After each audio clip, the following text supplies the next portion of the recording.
Bonsoir mesdames et messieurs, la presse présidentielle vous propose sa deuxième émission consacrée aux visites du chef de l'État à l'étranger.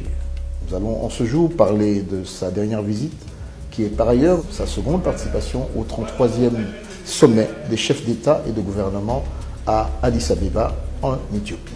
Le chef de l'État est arrivé à Addis Abeba samedi 8 février dans la soirée, accompagné de Mme Denise Nyakeru Tshisekedi, afin de participer au 33e sommet des chefs d'État et de gouvernement. En effet, c'est à la tête d'une forte délégation composée des ministres d'État des Affaires étrangères, Mme Marie Toumba Nzeza, du ministre de la Défense, Emengoï Mukena, du ministre de la Coopération internationale, Intégration régionale et Francophonie, Pépin Guillaume Manjolo, du ministre du Commerce extérieur, Jean-Lucien Boussa, et du directeur de cabinet adjoint du chef de l'État, chargé des matières économiques et reconstruction, M. Guilain Niemboué. L'ouverture de ce 33e sommet des chefs d'État a été marquée par la lecture des propositions émanant du Conseil des ministres qui s'était tenu les 7 et 8 février, ainsi que par l'importante cérémonie de passation des témoins entre le président sortant, l'Égyptien Abdel Fattah al-Sisi, et l'entrant en la personne de Cyril Ramaphosa de l'Afrique du Sud.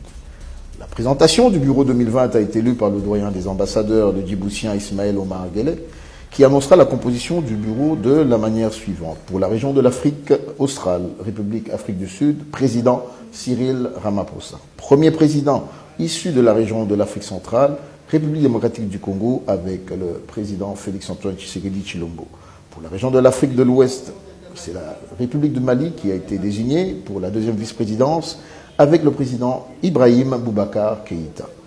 Troisième vice-président, région de l'Afrique de l'Est, avec le président de la République du Kenya, M. Uhuru Kenyatta. Et le rapporteur est issu de la région de l'Afrique du Nord, qui est représenté par la République arabe d'Égypte. C'est sous une salve d'ovation que s'est suivie l'annonce de la présidence de l'Union africaine pour l'exercice 2021, qui est confiée au président Félix-Antoine Tshisekedi Tshilombo de la RDC. La grande plénière sera suivie de plusieurs séances à huis clos, dont notamment celle consacrée à l'énergie, durant laquelle le chef de l'État congolais fit une brillante allocution parlant des possibilités qu'offre la RDC en matière énergétique. Au cours de cette même journée marathon de dimanche, le chef de l'État a reçu la première ministre norvégienne, Erna Solberg, qui nous livre la quintessence de sa rencontre avec le premier vice-président de l'Union africaine pour l'exercice 2020. Nous vous proposons l'interview réalisée par la presse présidentielle. Well, we've been discussing both the security situation, the humanitarian situation, and of course environmental issues. Norway is working together with the DRC to make sure that the East African forest is not depleted. It's part of making sure that climate change is not accelerated. And of course we had a discussion on all of the security issues and suffering of people in Congo because of security issues. Well, Norway is a Norwegian company with a state-owned partnership and is building a water supply system or power supply system just crossing between the three countries in the east. This is going to be a very important step. If this functions, I think it will also recruit even more investments in the future. But of course, from the government side, it's the environment, it's humanitarian aid, it's about making sure that the security situation becomes better. And of course, as you know, Nobel laureate Mugabe has spoken a lot about the suffering of women to conflict, and we do a lot of work to try to support mending for women in conflict. I hope that you will manage to stabilize the security situation, because Congo is a very affluent country. It's rich in natural resources, has the possibility to really increase and grow in the future. So I just bid you good luck, and I hope that all peace-loving people will make sure that the conflicts are reduced.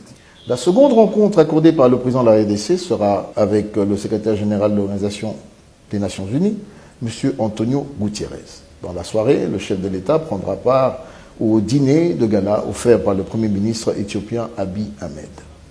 C'est le lundi 10 février que viendra le tour du président du Conseil européen, Charles Michel, d'être reçu par Félix-Antoine Tshisekedi Tshilombo, Veuillez suivre l'interview qu'il a bien voulu nous accorder.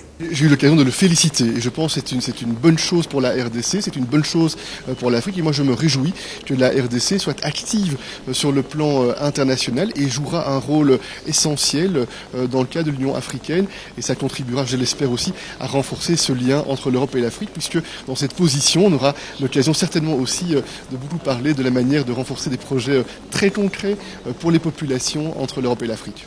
L'ambition du président d'être tout entier mobilisé pour améliorer la situation, pour soutenir le développement et surtout pour susciter plus d'investissements, notamment dans les infrastructures qui correspondent aux attentes de la population congolaise. Et j'ai indiqué toute la volonté de l'Union européenne, sous mon leadership, d'être très mobilisé pour renforcer l'efficacité du partenariat, l'efficacité de la coopération. Et nous voyons qu'il y a un président, qu'il y a des projets, qui a une ambition pour le pays, qui veut améliorer les conditions de la population, qui veut que la population ressente les effets positifs des différents partenariats. Et c'est dans cet esprit-là que l'Union européenne veut coopérer, tourner vers l'avenir, et dans le cadre du leadership qui est imprimé par le président de la République. La journée du lundi 10 février, journée de clôture du 33e sommet, devait marquer l'élection du secrétaire général de la zone de libre-échange économique africaine, ZLECAf, pour laquelle plus de 130 candidatures avaient été enregistrées, dont celle du Congolais Faustin Mukela Luanga, qui se retrouvera dans le dernier précaré qui verra la victoire du Sud-Africain Wankele Mene. Ainsi donc, après avoir participé à la cérémonie de clôture, le futur président de l'Union africaine pour l'exercice 2021, après la présidence de Joseph Désiré Mobutu, 54 ans après, s'envolera vers Kinshasa, la capitale, où il sera accueilli par plusieurs de ses compatriotes. C'est ainsi que s'achève ce programme, vous proposé et réalisé par la presse présidentielle. Bonsoir.